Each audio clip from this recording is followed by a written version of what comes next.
네, 매주 목요일의 코너입니다. 변변한 정치 전지현 변호사, 박상수 변호사 두 변호사와 함께하겠습니다. 어서 오세요. 네, 안녕하세요. 예, 최근에 있었던 직구 논란부터 좀 살펴보겠습니다. KC 인증을 받은 제품만 구매를 할 수 있게 하겠다 검토하다가 일단 이제 중단된 단계이긴 한데 이 직구 논란부터 고령 운전자에게 조건부로 면허 발급하는 이 안까지 좀 혼선이 빚어진 정책들이 꽤 있거든요.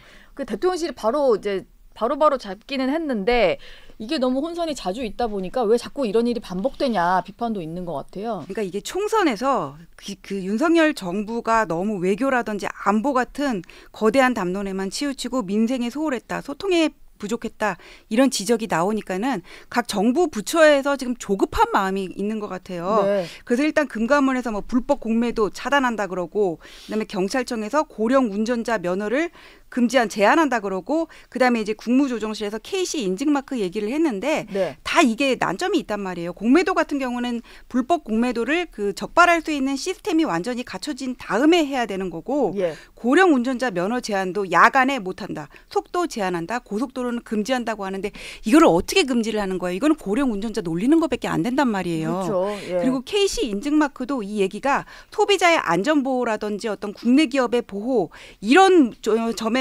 뭐 긍정적으로 평가할 수 있을지언정 소비자의 권리를 사전적 포괄적으로 전면적으로 제한하다 보니까는 지나치게 제한한다 이런 논란이 나올 수가 있거든요. 근데 이거는 너무 조급한 마음에 이렇게 정책을 쏟아 넣는데 이걸 하기 전에 먼저 해야 될 게 어떤 국민의 눈높이, 정무적인 감각에서 정부적인 관점에서 어떻게 평가할 것인지 이런 문제점은 있는데 국민들은 이걸 어떻게 평가할 것인지를 정치권하고 당정청 협의를 통해서 충분히 논의가 나가고 정책이 나왔어야 되는데 그런 거 없이 민생 하면서 너무 엑셀을 밟다 보니까는 이런 혼선이 빚어진 것 같아서 대통령실에서 일단 제안을 해가지고는 22일 날 당정청 협의를 거쳤다 그래요. 거기 뭐 성태훈 정책실장이랑 정점식 정책위의장이랑 나와가지고 다 얘기를 했다고 하는데 앞으로는 이런 절차를 거쳐서 좀 이렇게 속도감도 좋지만은 제대로 정책을 만드는 게 더 중요하고 이런 식으로 쏟아놓다 보면은 600개 안 먹었거든요.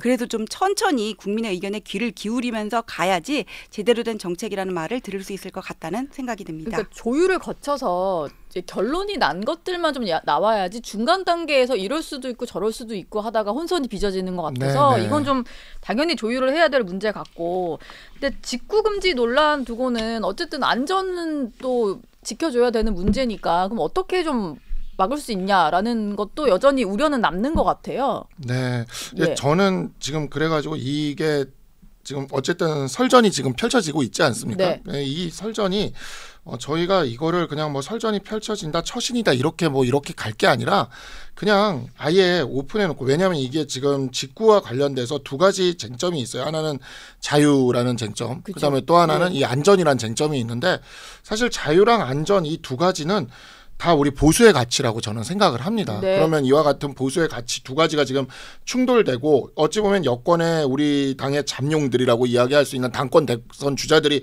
크게 붙지 않았습니까? 그러면 아예 이 자유와 안전에 대해서 국민들 앞에 꺼내놓고 한번 거대한 한번 토론을 한번 해보는 것도 나쁘지 않겠다라는 생각이 듭니다. 그리고 그 과정에서 또 그 두 가지 가치를 동시에 지킬 수 있는 방법을 찾을 수도 있을 것이고 국민들에게 이 보수가 어떠한 가치를 중심으로 다시 일어서고 있구나, 재건되고 있구나라는 그런 인상을 줄 수 있을 것 같거든요. 그래서 저는 아주 오랜만에 펼쳐진 정말 건전한 이와 같은 정책 대결, 어찌 보면 가치에 대한 토론 이것이 이제 시작된 게 아닌가라는 생각이 들어서 저는 오히려 되게 고무적이고 좋게 봅니다.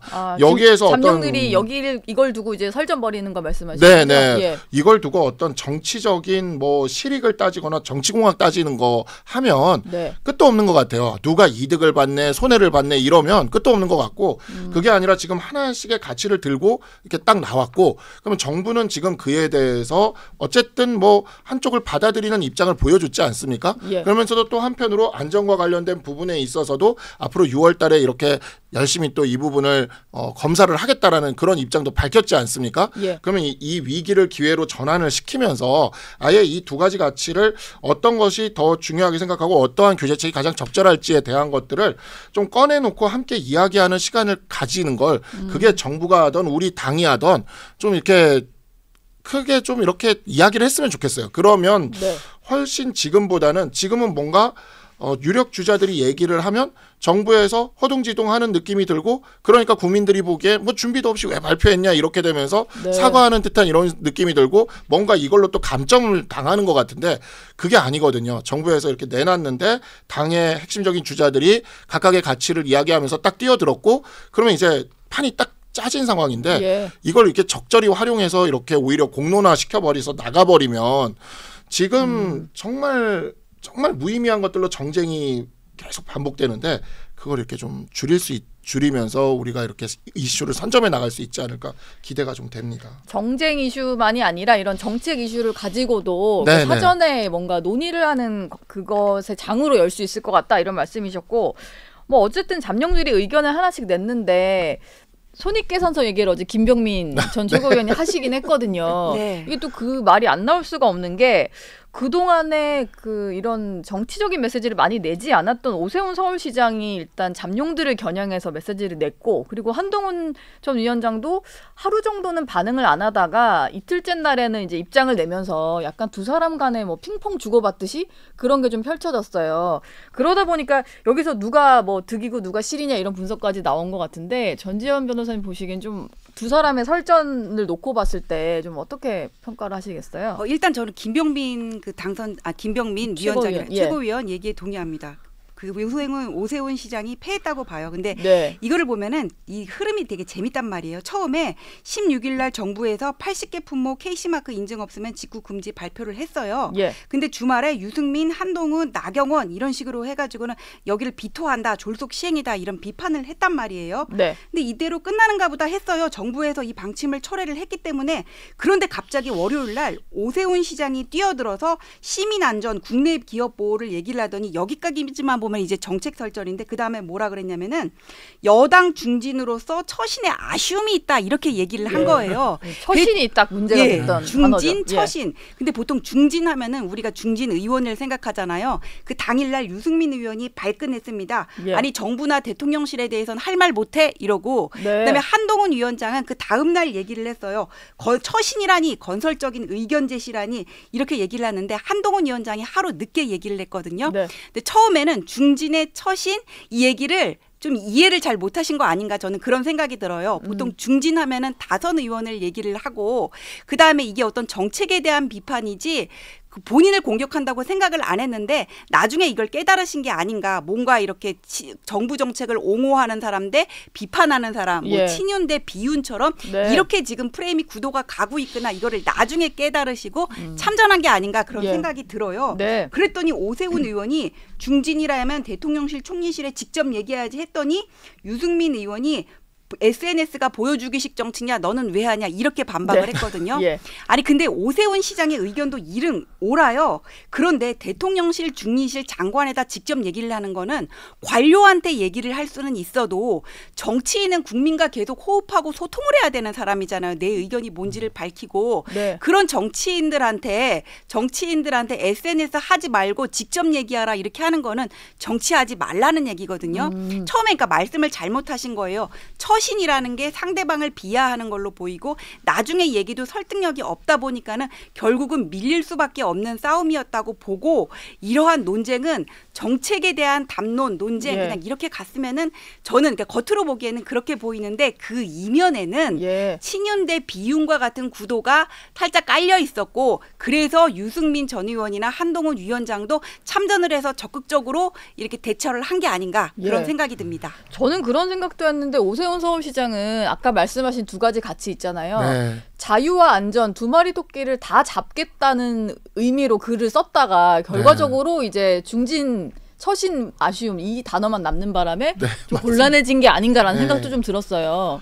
예. 예, 그러니까 진짜 그 중진이나 처신이라는 단어는 저도 많이 아쉽더라고요. 그게 네. 왜 그러냐면 이게 그러니까 결국에는 그러니까 더 이게 좀 선명하게 드러났는데 일종의 표현의 자유인 거죠. 아니 누구든 SNS를 통해서 표현할 수 있고 그다음에 지금 우리 당이 지난 총선에서 계속 비판받은 지점이 할 말을 못했다 이거 아닙니까? 예. 그러니까 정부에 대해서 할 말이 할 수 있었으면 못했다 이건데 오세훈 시장이 아주 전형적인 할 말이 있으면 조용히 해야지 예. 왜 공개적으로 하느냐 이렇게 얘기를 해버리신 거거든요. 그러다 네. 보니까 이게 딱 그 우리 당에 대한 그 심판, 우리 당에 대한 비판 그 지점을 그대로 이렇게 받아버리시게 된 거거든요. 그래가지고 저는 그냥 자유를 따라가는 것도 좋지만 안전 문제도 우리가 소홀해서는 안 된다라는 정도에서 이렇게 이야기를 하셨고 만약에 그랬다면 이제 그래서 이렇게 자유와 안전에 대한 어떤 정책 논쟁으로 가고 그걸 당이나 정부가 받아서 좀 이렇게 크게 공론의 장을 열어버렸으면 오히려 모두가 이렇게 딱 살 수 있는 분위기로 갔을 텐데 약간 그 단어들 때문에 이게 일종의 저희가 이제 그 이야기했던 바로 그 지점이죠. 저희 천목회에서 얘기했던 입틀막 입틀막 그 이야기에 대한 그 불통의 정치에 대한 그런 인상을 확 살린 거거든요. 네. 이제 저희들이 그래서 그러한 것들은 좀 앞으로 좀 더 오히려 좀 시끌시끌해져야 된다고 저는 개인적으로 생각을 해요. 우리 당이 시끌시끌해질수록 오히려 저는 지금 민주당이 입틀막으로 가는 상황 같거든요. 지금 당장 뭐 의장 원하는 사람 안 뽑혔다고 뭐 10,000명씩 탈당하고 막 그러면서 지금 오히려 뭐 이렇게 누르는 이런 분위기가 되지 않습니까? 그렇죠. 그럴수록 우리는 더욱더 이렇게 좀 개방적이고 시끌시끌한 모습을 보여주면서 국민들은 그런 당을 좋아하거든요. 그래서 그런 모습으로 갔었으면 어땠을까라는 좀 아쉬움이 있습니다. 이번에 직구 논란으로 SNS를 그래도 한동훈 전 위원장이 뭐 그동안은 누군가의 어떤 비판에 대한 반응 정도로 글을 올렸다가 처음으로 이런 현안에 대한 목소리를 내는 걸 좀 봤던 거는 이게 나름의 의미가 있지 않을까 생각도 좀 들고 또 오세훈 시장에게 반박을 하면서 올린 글 끝에 보면은 고령 운전자 조건부 면허 문제까지도 언급을 했더라고요. 그러다 보니까 이제 이것조차도 한 전 위원장의 어떤 전당대회 출마와 연결을 짓는다거나 복귀할 때는 이제 아마 생활정치 메시지를 들고 또 올 거다 뭐 이런 전망도 나오고 그런 것 같아요. 그러니까 정치에서 가장 중요한 게 이제 민생이거든요. 근데 민생이라는 게 별거 아니에요. 국민들이 편하게 살고 지갑 두둑해지고 등 따시면 그게 바로 민생이거든요. 근데 민생에 너무 소홀했다는 비판을 지금 정부 여당이 받고 있단 말이에요. 그런 점에서 한동훈 위원장의 행보는 어떤 정치권 진입을 위한 단계적인 소프트 랜딩에 들어갔다. 저는 그렇게 보입니다. 처음에는 뒷모습만 보이더라고요. 저 거기 가면 뵐 수 있을까 하고 씩씩버거 앞에 이렇게 좀 지나가 보이는데 저는 못 뵀거든요. 그런데 처음에는 뒷모습만 보이다가 나중에는 밥 먹는 게 보이고 그 다음에는 이제 사람들하고 얘기를 하는 게 보이고 앞모습이 보였단 말이에요.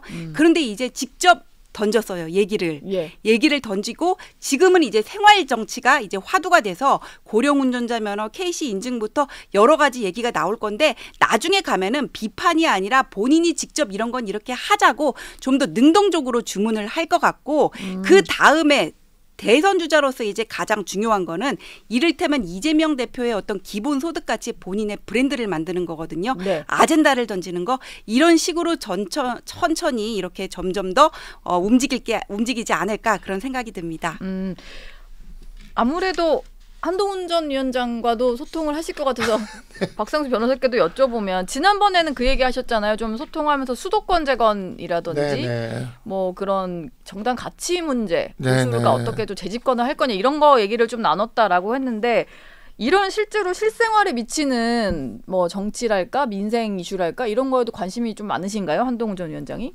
제가 다른 방송에서도 얘기는 했지만 저는 이거 잘하셨다고 제가 보냈거든요. 그랬더니 이제 제가 직구를 많이 해서요라고 이렇게 답이 왔다고 제가 이야기를 했는데 본인이 직구족이어서 그래서 저는 뭐 이런 식의 좀 이제 생활 밀착형으로 가시는 거는 저는 되게 잘하고 있는 거라고 생각을 합니다. 그러니까 우리 당이 지금 이제 보면은 결국에는 지금 계속 민주당이 이야기하는 심판론의 그 프레임 속으로 계속 걸어 들어가면 우리는 결코 이길 수가 없다고 생각을 해요. 왜 그러냐면 이미 그거는 민주당이 만들어 놓은 판이거든요. 그 판에서 우리가 아니라고 해봐야 국민들이 보기에는 이게 아무리 좀 억울하더라도 국민들이 보기에는 이거는 다 변명하는 걸로밖에 안 보이는 거죠.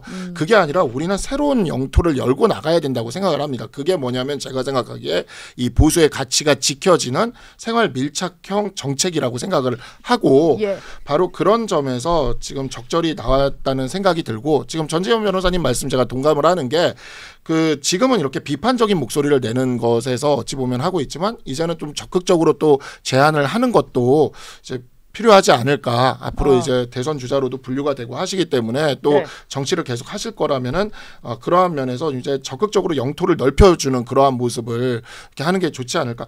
오세훈 시장도 어찌 보면 이번에 그 안전이라는 측면을 새로 열어줬거든요. 그러니까 그러한 모습들이 우리 당에서 계속 좀 나왔으면 좋겠어요. 그래서 좀 이제 민주당이 이야기하는 민주당은 계속 지금 심판 조국 혁신 나가면 말할 것도 없고 그렇게 가고 있는데 거기에 우리가 말리지 말고 그냥 우리는 우리 얘기하면서 쭉 걸어가면서 국민들한테 뭔가 달라질 거다 미래에서는 뭔가 달라질 거다라는 것을 앞으로 3년 동안 좀 그쪽으로 좀 이렇게 하면서 서로 그 정책 경쟁과 선명성 경쟁을 계속하면서 치고 나가서 이슈를 좀 쭉 선점해서 나갔으면 좋겠습니다. 지금은 민주당이 얘기하는 어떤 심판론의 이슈에 우리가 계속 그거 아니다. 억울하다. 무슨 이거는 말도 안 되는 소리다. 계속 이러고 있으니까 우리가 계속 밀리고 있거든요, 지금. 그래서 지금 저는 한동훈 위원장이 전 위원장이 이런 식의 이제 생활 정치 형식의 행보를 넓히는 것 굉장히 바람직하다. 그리고 다른 분들이 계속 이야기 더 내주셨으면 좋겠다.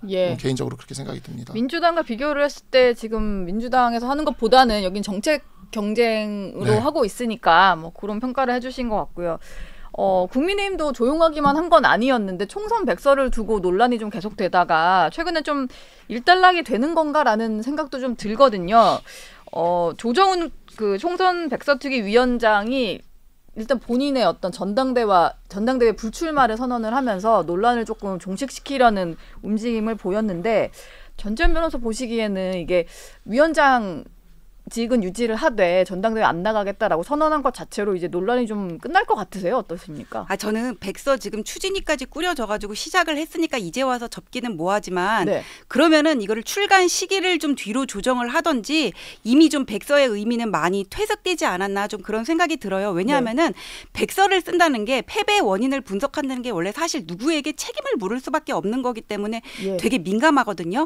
2022년에 대선 끝나고 나서 민주당에서도 백서를 안 쓴다고 막 얘기를 했었는데 나중에 어느 언론 보도를 보니까 비공개로 썼고 거기에 이재명 대표는 하나도 거론이 안 됐다는 거예요. 그러면서 문재인 전 대통령의 지지율이 너무 높은데 차별화를 못해서 그랬다 정도로 그냥 이것도 아니고 저것도 아니고 흑도백도 아니고 어영부영하게 적어놨다 뭐 이런 식으로 난 보도를 제가 본 적이 있거든요. 백서라는 게 원래 그런데 조정훈 위원장은 좀 메시지 관리를 잘못한 면이 있다. 본인의 내심의 의사와는 상관없이 왜냐하면 지금 한동훈 위원장의 전대 출마와 관련해서 당내에 묘한 어떤 긴장감이 흐르는데 14일 날 총선 백서 특위하고 뭐 선거 캠페인 메시지 등이 잘못됐느니 팀워크가 잘못됐느니 뭐 그다음에 심판론이 잘못됐느니 이런 얘기가 보도가 나갔고 조정훈 위원장도 비슷한 취지로 얘기했다는 보도가 나가버렸단 말이에요. 이거를 왜 언론에 공개를 하게 만드냐 그런 말이에요. 그러니까 비공개로 했어야지. 저는 그런 점에서 이게 무슨 한동훈 위원장이 어느 정도 책임이 있다. 저는 사실 책임보다는 어떤 위기에 빠진 당을 구조하라고 내렸는데 그거를 사실 못한 거잖아요. 저는 그 책임이라고 보는데 그게 총선 패배의 원인하고는 또 별개거든요. 이거를 이렇게 같이 묶어가지고 패배의 책임이 어느 정도 있다 얘기를 하는 게 이미 이거는 정치적인 문제가 됐고 어떤 상황의 분석 이런 계량적인 수준을 떠났다고 저는 생각이 들어요. 이게 뭐 개파의 문제지 정성적인 평가지 정량적으로 평가할 수 있는 단계는 아니고 백서가 거기에 맞춰서 나온다고 하더라도 저는 이미 신뢰성을 상실을 했다고 보거든요. 그래서 조정훈 당대표가 뭐 처음에는 마다하지 않겠다 이렇게 얘기를 했다가 당대표 출마를 접었다고는 하지만 여전히 이런 여지는 계속 있고 백서의 의미는 이미 퇴색을 했기 때문에 이렇게 중앙당에서 쓰는 게 아니라 차라리 쓸 거면 시도당 남아가지고 뭐 경기도, 서울시, 경상도 패배의 원인은 다 다를 거란 말이에요. 과거에 2020년에 민주당에서 그랬던 것 같은데 시도당에서 차라리 이거 키를 잡고 각 지역구마다 254개 지역구를 중앙에서 다 컨트롤할 수는 없으니까 시도당에서 각 지역구를 분석을 해가지고 지역구별 특성이라든지 어떤 바닥 민심을 분석을 해서 백서를 내는 편이 오히려 패배의 원인을 분석하는 데는 더 이로울 것 같다. 그런 생각이 듭니다. 지역에서 써서 올리는 이건 괜찮은 아이디어 같은데 박상두 변호사가 사실 거의 처음으로 조정훈 위원장의 전당대회 불출마 선언하라라고 요구하셨던 것 같은데 결과적으로 그렇게 갔습니다. 네네. 뭐 이 정도면 괜찮은 걸까요? 저는 사실 이제 조정원 위원장이 그렇게 한 게 정말 다행이다라는 생각이 들어요. 그래서 그 부분에 있어서 다른 방송에서도 제가 이 정도면 이제 봉합이 됐으니 총선 백서 TF가 잘 돌아가서 백서가 객관적으로 잘 나왔으면 좋겠다고도 이야기를 했어요. 네. 그리고 사실 우리 천목회에서도 총선 백서 TF에 위원이 3명이나 들어가 있습니다. 그리고 정말 노력하는 거 제가 알고 있거든요. 이분들이 그러니까 조정원 위원장이 계속 저렇게 발언을 하고 다녀서 그런 거지 실제로 지금 보면 우리 당의 조직도 문제라던가 아니면 여의도 연구원의 문제라던가 이런 부분들에 있어서 조직적인 문제나 이런 것들을 굉장히 세밀하게 지금 파고들어서 보고 있거든요. 한동훈 위원장이 온 이후가 아니라 그 전부터 그냥 우리 당의 그 조직적인 문제들 같은 거지 시스템적인 문제들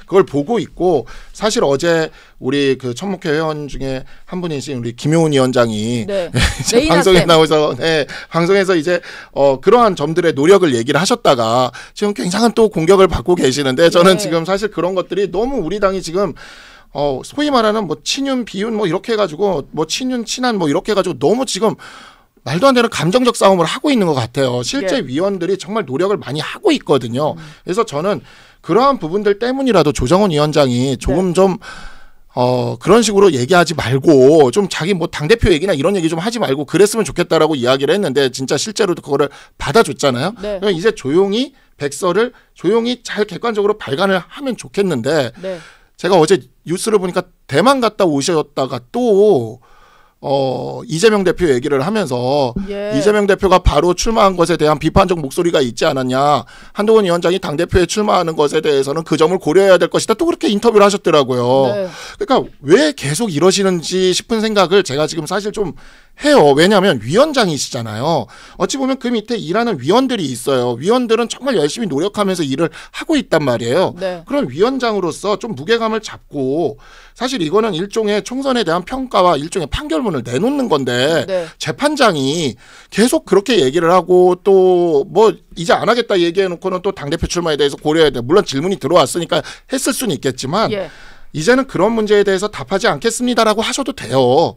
그러니까 지금 보면 어찌 보면 그 밑에서 일을 하고 있는 위원들이 좀 많이 지금 안타까운 상황이 되고 있다고 저는 생각을 하고 있고 그래서 조정원 위원장이 조금은 더 좀 무게 있게 해주셨으면 좋겠다. 어제 지금 우리 당의 중요한 평가를 하고 있는 거지 않습니까? 좀 그 말은 듭니다. 왠지 천목회 멤버였던 이승환 위원장이 이재명 대표랑 비교를 하면서 한동훈 위원장도 나올 수 있는 거 아니냐 이렇게 좀 비교한 것에 대해서 조정원 의원은 반대 입장을 좀 내신 모양인데 한동훈 전 위원장이 나오면 안 될 것 같다는 취지의 말을 계속하는 건 좀 여전히 논란인 것 같기는 하네요. 이게 사실 총선에 패배를 했고 어쨌거나 선대위원장을 맡으셨잖아요. 근데 그 다음에 그 당의 수장으로 나온다 여기에 대해서는 비판의 목소리가 있을 수 있다고 저는 생각을 해요. 근데 문제는 뭐냐면은 어떤 지지율이라든지 이런 여론이 한동훈 위원장하고 다른 분들하고 차이가 너무 많아요. 제 생각에 만약에 한동훈 위원장이 전당대회를 나온다면은 나경원 의원이라든지 아니면 안철수 의원은 안 나오실 가능성이 저는 크다고 보거든요. 어차피 승산이 없는 싸움이라고 생각을 하고 물론 어떤 당원 표심이 조직력이 많고 그다음에 지금 대통령 임기 3년이고 당내 주류가 친윤이라고 하더라도 이거는 당원들하고 일반인이 이렇게 뽑는다면은 이대로 가면 한동훈 위원장이 될 수밖에 없고 될 가능성이 크고 다른 대체할 수 있는 사람이 있으면 모르겠는데 없다 그러면은 또 상황에 따라서 얘기는 달라질 수 있는 거예요. 그때 이재명 대표가 나올 때 뭐라 그랬냐면은 문재인 대통령이 당선될 때마다 얻은 표가 많고 그나마 악재에도 불구하고 잘 싸웠다는 얘기가 있었거든요. 일반론적으로는 그럴 수 있어도 상황에 따라서 이거는 달라질 수 있는 거기 때문에 총선 패배의 책임이 있기 때문에 무조건 나오지 말라고 얘기하는 거는 지금 당내 상황에서는 별로 먹히지 않는 것 같습니다. 저는 좀 궁금한 게요. 최근에 홍준표 대구시장도 그렇고 뭐 심평 변호사 이런 분들이 지적을 하는 걸 보면은 한동훈 전 위원장은 뭐 전당대회에 나올 것 같고 그래서 계속 견제를 하는 것 같고 심평 변호사는 이런 얘기를 했더라고요. 한동훈 전 위원장 주변에 있는 사람들은 아마 윤 대통령의 탈당을 바랄 것이고 아마 이제 한동훈 전 위원장이 등장을 하게 되면 그 스탠스가 반윤 너무 나간다면 반윤일 거고 뭐 비윤에 서 있을 것이다 뭐 이런 얘기를 하는데 실제 생각이 좀 궁금하긴 해요. 제가 좀 주변 얘기 들어보면 한동훈 전 위원장이 그런 정도로 대통령과 각을 세워서 내가 나오겠다라는 생각은 안 하는 것 같은데 실제로 좀 어떤지 궁금하거든요. 제가 다른 프로그램에서 예. 이철규 의원님이랑 이렇게 앞뒤로 출연을 한 적이 있어요. 네. 다른 프로그램에서. 근데 이철규 의원님이 거기서 이야기를 하셨다고요. 그 방송에서 한동훈 위원장이 가장 친윤일 거다. 네. 아니 사실 지금 우리 대통령을 지키는 것에 대해서 반대할 사람이 누가 있겠습니까? 지금 이 당에서. 예. 저는 이 당에서 탈당을 이야기하는 사람이 있다면 그 사람이 가장 큰 해당 행위를 하고 있는 사람이다라고 생각을 해요. 예. 제가 있었던 지역구가 사실 그 이전에 삼선 의원이었었던 제 전에 의원을 하셨던 분이 그 박근혜 대통령 탄핵에 있어서 찬성을 하셨던 게 있어서 예. 그 지역 안에서도 아직도 그 논란이 있습니다. 지금 한 10년이 됐는데도 네. 제가 그래서 그거를 그 지역구에서 선거운동하면서 느꼈던 게 다시는 우리 정파에 이런 비극적인 일이 있어서는 안 되고 또 그로 인해서 10년째 당원들끼리 갈라져 싸우고 있는 이 사태가 저는 네. 진짜 끔찍하다는 생각을 하거든요. 그러니까 예. 저는 그런 부분에 있어서 심평 변호사는 도대체 왜 계속 이렇게 심평 변호사 예전에 뭐 얘기했었냐면 안철수 당대표 나온다고 했을 때 안철수 당대표 나오면 대통령께서 탈당할 수도 있다는 얘기 예전에 제가 그 기사를 봤어요. 아 맞아요. 그때도 그 예, 얘기 그렇게 하셨어요. 얘기를 했다고요. 본인이. 예. 그렇게 얘기를 해놓고 이제 와서는 또 그 기사가 나오고 이렇게 국민 분위기 좋지 않아지니까 뭐 친한계가 대통령의 탈당을 바라는 거다 이런 식으로 얘기하면서 본인은 예전에 안철수 당대표 나온다고 했을 때 탈당할 수도 있다고 얘기했던 분인데 예. 저는 진짜 이런 분들이 왜 이런 이야기들을 하는지 모르겠고 지금 이 우리 당의 현재 이 상황에서 감히 대통령 탈당이니 뭐니 이런 얘기를 하는 사람들이 가장 큰 해당 행위를 하고 있다고 생각을 합니다. 예. 최대한 지금 힘을 합쳐서 머리를 맞대고 보수를 재건하고 살아남아서 어떻게 해야 될 생각을 해야지 지금 108석밖에 안 되는 상태에서 당이 쪼개지면 민주당 공세로 이 192석의 공세를 어떻게 막을 생각인지 전 도무지 가늠이 안 됩니다. 예. 그러니까 사실 친윤계, 친한계 간의 뭐 싸움 붙이기 뭐 이런 식의 것들은 정말 전혀 도움이 안 되는 건데 뭐 탈당 얘기를 하시는 분들이 계속 있어서 또 대표적인 분이 이제 본인 탈당 얘기하셨던 홍준표 시장이거든요. 근데 뭐 탈당 운운은 가당치도 않다고 이제 바로잡기는 하셨는데 어쨌든 계속 한동훈 전 위원장을 대표로 만들겠다는 당 분위기는 마음에 안 드는지 계속해서 글을 올리고 계세요. 이건 좀 어떻게 봐야 됩니까? 아니, 그러니까 홍준표 시장은 어떻게 보면은 되게 옳은 말을 많이 하고 날카로운 면도 많으신데 본인의 장점을 살리지 못하고 자꾸 의도를 드러내고 저질스러운 말들로 인해서 본인의 위신을 깎아내린다는 생각이 들어요. 예. 누가 봐도 그거는 어떤 대권 레이스를 염두에 둔 견제라고 보이고 그다음에 뭐 어린 애라느니 이렇게 얘기를 하는 게 정말 이렇게 수준이 낮아 보이거든요. 네. 근데 이걸 못 참으시는 것 같아요. 말하고 싶은 거를. 예. 물론 본인이 어려울 때 당을 지키시고 그때 그 박근혜 국정농단 특검 때문에 어떤 받은 상처가 있는지 그거에 대해서는 잘 모르지만은 이제는 다 같이 하나가 되고 우리가 윤석열 대통령으로 만들므로 인해서 대한민국을 저는 반쯤은 구했다 그렇게 생각을 하거든요. 예. 그러면 이렇게 자부심을 갖고 있는 당원들에게 뭔가 자신감을 가지고 이런 패배에서 벗어나서 용기를 가질 수 있는 얘기, 비전을 제시할 수 있는 말을 해줘야 되는데 네. 계속 상대방을 깎아내리고 윤석열이 가지고 있었던 그때 당원표를 본인이 가지고 올 생각만 하고 그러시면서 어떤 윤석열의 표를 가지고 오고 한동훈을 깎아내림으로 인해서 본인이 올라갈 생각만 하는 게 보이니까는 그 말의 어떤 믿음성이나 신뢰가 전혀 가지 않는다 이렇게 생각합니다. 예. 그래서 뭐 늘 약간 대화를 하다 보면 결론은 이건데 가장 큰 관심은 그래서 한동훈 전 위원장이 나올 거냐인데요. 뭐 주변에 그 얘기를 좀 했다는 것도 있고 그 얘기한 건 사실이 아니라고 이제 바로잡기도 하고 뭐 이러니까 뭐 현재까지 상황으로는 나온다는 건지 안 나온다는 건지 고심 중인 건지가 좀 궁금한데요. 아무도 모를 것 같아요. 그러니까 예. 뭐 한동훈 위원장이 선택하기 나름이지 않겠습니까? 그러니까 뭐 본인이 그렇게 부정을 했으면 그냥 본인이 부정한 게 가장 중요한 지금 그 공신력이 있는 이야기인 것이고 네. 그렇다고 해서 뭐 또 아예 안 나온다 얘기를 또 안 한 거니까 그러면 그냥 저는 좀 기다렸으면 좋겠다는 생각이 들고 예. 아마 뭐 지금 굉장히 고민을 많이 하시지 않겠습니까? 이 부분에 있어서는. 그리고 다들 관심사가 있어서 그런 것 같긴 하지만 그냥 좀 이런 거는 좀 기다리고 이런 이야기들 때문에 당이 계속 이렇게 부딪히고 분열되고 감정적으로 이렇게 당원들끼리도 이러고 저는 이거 진짜 걱정스럽습니다. 제가 정말 박근혜 대통령 탄핵과 관련돼서 네. 저희 그 지역구에 있는 당원들끼리도 그렇게 다투는 게 아직도 이어지는 것을 제가 보면서 우리가 내부에서도 이렇게 되기 시작하면 우리가 어떻게 저 상대를 해서 지금 상대는 특검부터 시작해서 이제 착착착착 들어올 거예요. 예. 이걸 어떻게 방어를 할 생각인지 저는 진짜 적어도 우리 내부는 우리의 자산에 대해서 좀 소중히 생각하고 지켜주면서 예. 그 선택에 대해서도 좀 기다려주면서 그렇게 좀 했으면 좋겠다는 생각이 듭니다. 그래서 우리끼리 싸우면서 우리 거 깎아먹는 일은 좀 그만했으면 좋겠어요. 예. 저희가 민주당 얘기도 좀 했어야 되는데 지금 특검 얘기하셨으니까 마지막 질문을 좀 드려보겠습니다. 민주당 같은 경우는 최상병 특검법 재표결을 앞두고 이제 국민의힘 의원들 설득을 하고 있고요. 그리고 계속 이 얘기를 반복하더라고요. 특검을 거부하는 자가 범인이다. 이게 대선 때 계속 나왔던 얘기인데 이거 제가 반사해드릴게요. 21년에 이재명 대표가 뭐라 그랬냐면 그때 야당에서 계속 대장동 특검 얘기를 하니까는 저질 정치 그러면 수사기관이 왜 필요하냐 이렇게 얘기를 하셨거든요. 예. 여기 똑같이 대입을 해보면은 저질 특검 그러면 공수처가 왜 필요하냐 저는 이렇게 받아쳐주겠습니다. 예. 반사를 해주셨습니다. 네. 맞습니다. 네, 예. 저도 똑같이 생각을 합니다. 네. 공수처가 있는데 공수처 지금 민주당이 만들었어요. 공수처는 지금 민주당이 만들어뒀고 민주당이 버린 겁니다. 예. 뭐 인력이 부족하다, 예산이 부족하다, 민주당이 180석으로 얼마든지 더 만들어줄 수 있었습니다. 예. 그래놓고는 뭐 이제 와서 특검이 또 해야 된다? 그냥 수사만 더 늦어질 뿐입니다. 저는 예. 그런 점에서 공수처가 수사를 제대로 하도록 하는 게 민주당이 결자 해지하는 것이라고 생각을 합니다. 예. 알겠습니다. 오늘 변변한 정치는 여기서 마무리하겠습니다. 고맙습니다. 네, 고맙습니다. 감사합니다. 감사합니다. 네.